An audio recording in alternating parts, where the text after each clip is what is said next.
Paul told Timothy in chapter 4, 1 Timothy, he told him that these things, in verse 15, give yourself wholly to them. Give yourself completely to the word. Throw yourself totally to God's word. Throw yourself to the word of God. Don't be casual about it. Be serious with the word of God. Be serious. Don't play, don't joke, don't take it as a light matter. The word of God is not a light matter. The word of God is your life. Your success will have to come from the word. I'm telling you, your success will come from the word. Your victory from the word. Your life from the word. Your prosperity from the word. Your health from the word. Your wealth from the word. Your fulfilling of God's purpose in your life can only happen as a result of God's word. Somebody say hallelujah. So you gotta take the word of God seriously. It's your life. Take a hold of God's word. Make it your number one pursuit. Make it your number one aim. Aim the word of God as your priority number one. Hallelujah.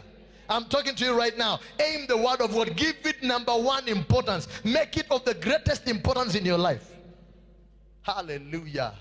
You need the word of God more than you need food. Yeah, let that soak. Let me say it again. You need the word of God more than you need chapati and ugali and githeri and masiwa ya ng'ombe. You need the word of God more than you need ormajani. Your life will still be okay. Your life will still be okay if you didn't eat. But I'm telling you, if you stay away from God's word, if you're disconnected from God's word, you will die.